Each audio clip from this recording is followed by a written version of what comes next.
Hello, gardeners. John Bowen, a Buncombe County Extension Master Gardener, back with you again to continue talking about starting seeds and growing transplants indoors.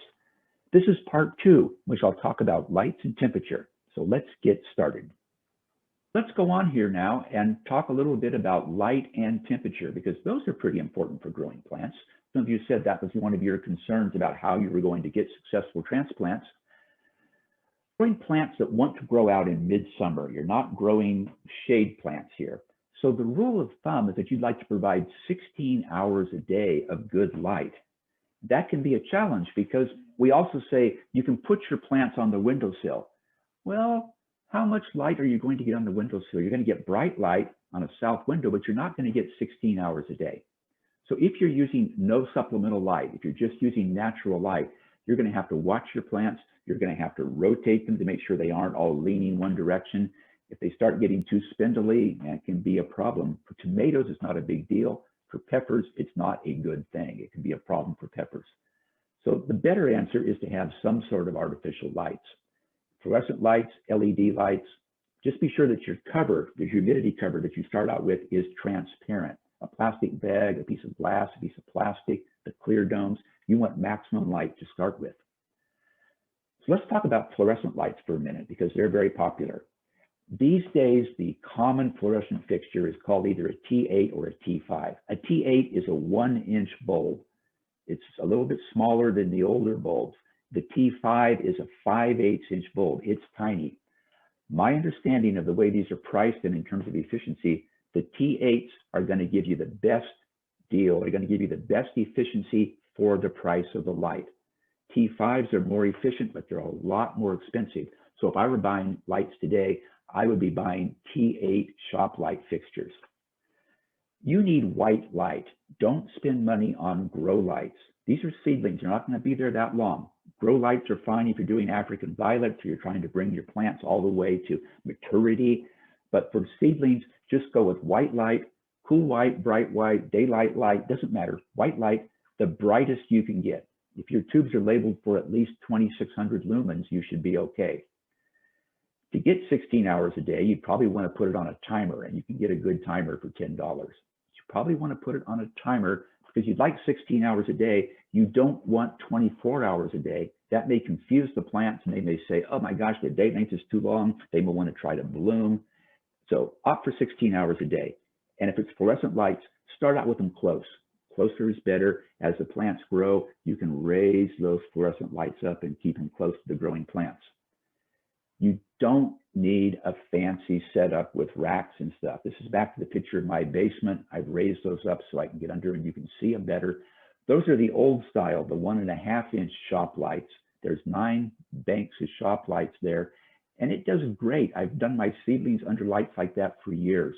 They can just be hanging on chains you can unhook and raise as needed, and that's a very simple way to do it. So don't spend your money on fancy setups. Spend your money on good lights, good seeds, good media. That's where you're going to get the bang for the buck. What about LEDs? Those are very popular. They're more efficient, and they get confusing. They come in many configurations. The thing to keep in mind, if you're growing 1 or 2 of the standard 1020 trays, you want LED lights that are about the same light output as a 300-watt bulb, or say 3 100-watt incandescent lights. Your LED should match that intensity. And they have funny ways of labeling LEDs. They use PAR numbers, and they use this and they use that. But it needs to be fairly bright. There again, bright white is good, and most modern LEDs are putting out bright white. You don't need the red, you don't need the blue. You're not trying to bloom here. You're not trying to grow marijuana in your basement. You're just, well, maybe you are, I don't know. But you probably aren't trying to grow marijuana in your basement. You're just trying to get your seeds to grow up to a reasonable height. So bright white is good. It's going to be most efficient for you. On LEDs, they can be intense, so don't get them too close. Back off a ways or turn down the intensity. I have sunburned plants. A couple of configurations that are really common. You can get the rectangular units that hang from the ceiling. These are the kind that the more commercial growers grow. I have about 7 of these in my basement. Mine put out a purple glow, just like what you see in the picture there. And it's interesting at night because all the old hippies here in Weaverville keep coming by and looking in the window and saying, oh, what are you growing in there? So It can be interesting, but they're very effective. You can get them now in just straight white light, and they're great for growing plants. They cover a pretty good size area. They're a little bit more expensive. You may have seen the LEDs that are mounted on the arms, like the picture on the right there. And those are not as intense. I've seen people use them for house plants, for overwintering house plants. I'd say that one LED arrangement like that might cover one tray, but they generally aren't very bright. And I'm not sure that's the way I would go. Another really good option is to go to the 4-foot LED shop lights. These are becoming very popular. They look like the big fluorescent lights, but they're LEDs instead of fluorescent tubes. This particular one I'm showing you here is a 32 lumen output, which is pretty good. It's white light, and 2 of these would cover 3 standard 1020 trays. You might want a third one, but 2 should do it, and they should last for years.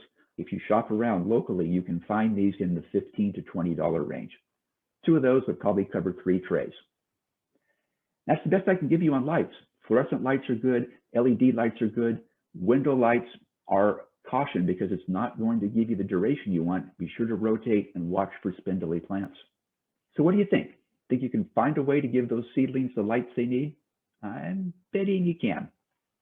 Well, what about temperature? 2 questions here. First, what temperature do you need and how do you know what it is? Well, if you're lucky, if you have seed packets, you can go to the seed packets and sometimes they will say, this is an eggplant packet. And where I've drawn the red arrow there, it says maintain 80 to 90 degrees F until the seeds have germinated. Okay, that's pretty warm. But once the seeds come up, 80 to 90 degrees F is too warm, and the seed packet will go on and tell you the growing on temperature. It will say 70 degrees thereafter. So it wants you to germinate that optimally at 80 to 90 degrees and then lower the temperature down to 70 degrees. That can be a little tricky for some of us, but let's look at that optimum temperature range. If you don't have a seed packet, you may have to go to a catalog, check online, you may find it. Here in your references, I put one site that's really good. It's the Oregon State University Extension Service site. It's a big table showing a lot of plants. It shows the minimum, the maximum, and the optimum. Now I've circled the optimum for you. And what you see as you read down this table for the optimum, that the optimum temperature for almost all these plants is going to be in the 80 to 85 degree range. That's the best. You can go cooler, and if you go cooler, they're going to take longer to come up. And if you go too cool, you run the risk of them rotting before they can emerge. But 80 to 85 is the optimum temperature for germination. So how can you maintain that? If you're going to do that, how can you maintain it? Well, you're going to need a spot. Back in the old days, we used to put them on top of the refrigerator. But my refrigerator, at least, isn't any warmer than anything else in the room. And I think modern refrigerators are arranged differently. They're more well insulated. That doesn't work so great. And you might also want to consider that no matter where you put them, the media temperature, the soil where the seeds actually are, could be as much as 5 degrees cooler than the air temperature around it. So if you have them in a 75-degree house, your soil temperature might only be 70. It's probably worthwhile spending $25 and investing in a soil thermometer. They're also good outdoors when you're wondering about the plant out time. The way people generally maintain temperature is by putting these things on a seed mat.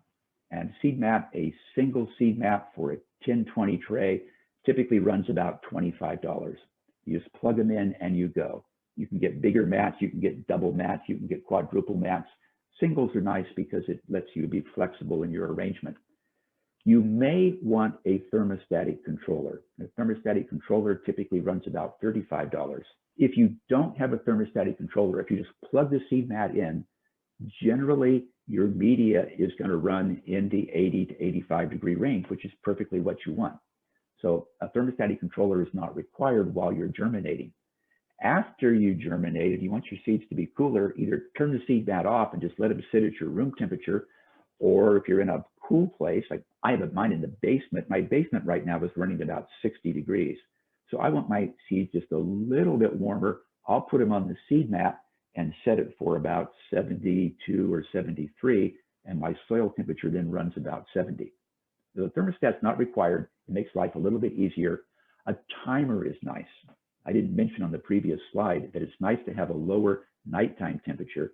And if you spend $10 on a timer and plug your mat into it, you can let it be on during the daytime and then turn it off at night when your lights are off, and you'll get that fluctuation of 80 to 85 daytime and room temperature, which is probably down in the low 70s or even a little cooler at night.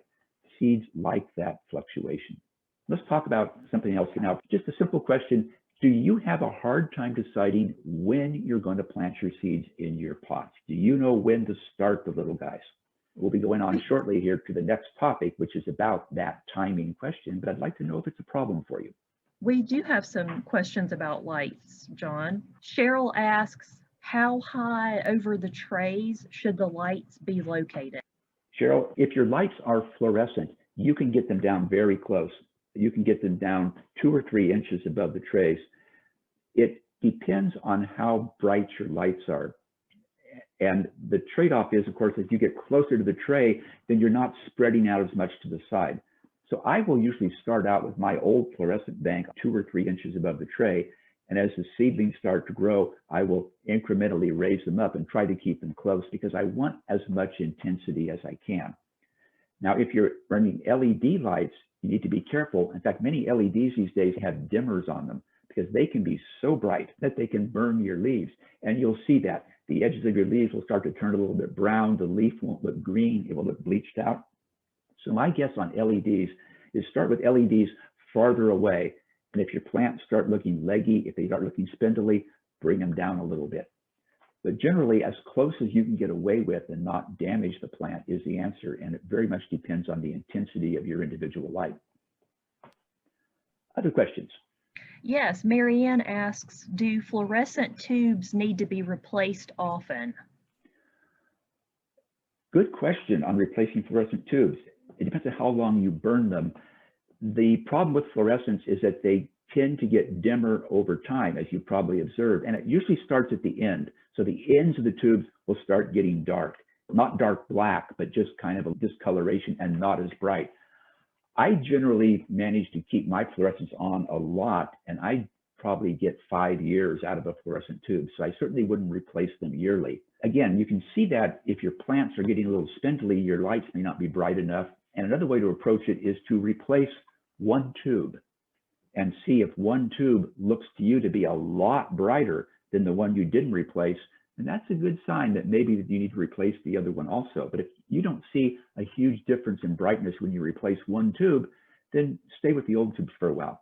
We have another lighting question and then a couple of questions pertaining to temperature and heating mats, John. This last light question is from Janet, who says she's starting small.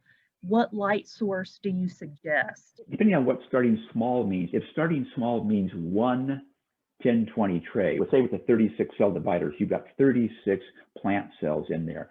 Then if I were going to go out right now and buy a light, if I had the space for it, if I had a place to put it, I would buy one of the LED shop lights in the $15 to $20 range. I have 2 of those right now, and I like them quite a bit.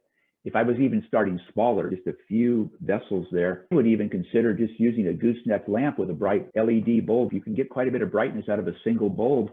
The question you have to ask is, how big an area do I have to cover? Can I get fairly uniform light across my tray? Can I rotate my tray to keep it in the light?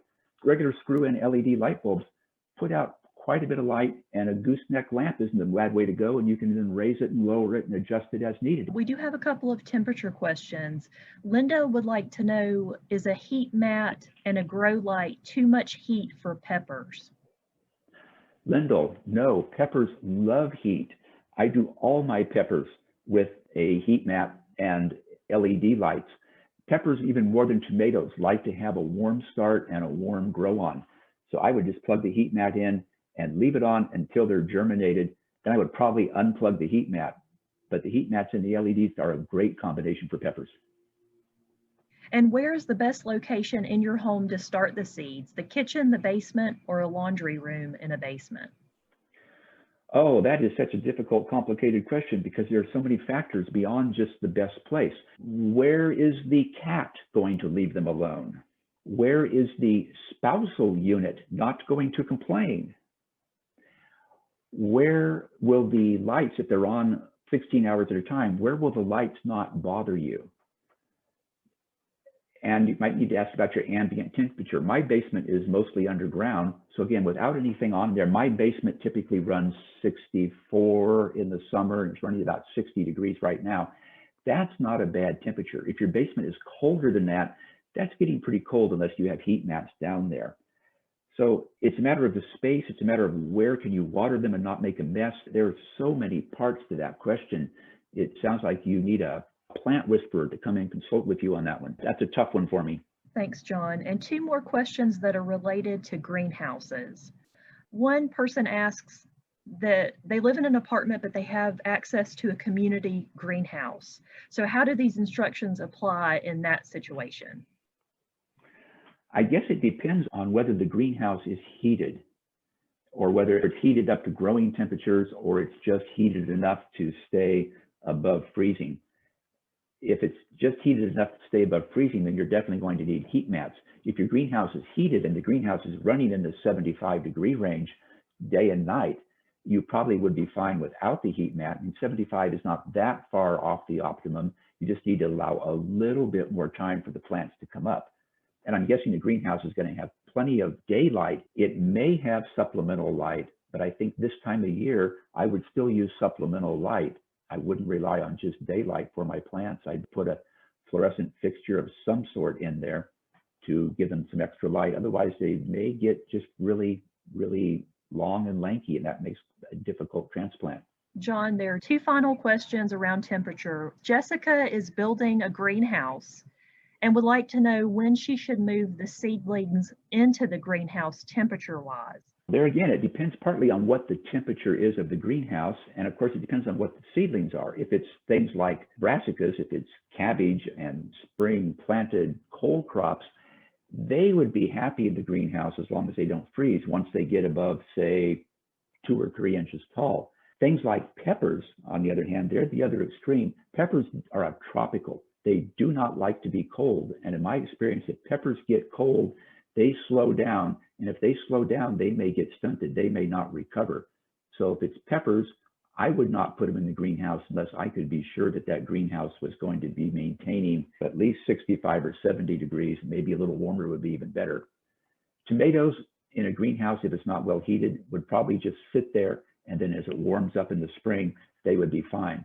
A good time to make the transition, probably for all of them, is when they're up 2 or 3 inches tall.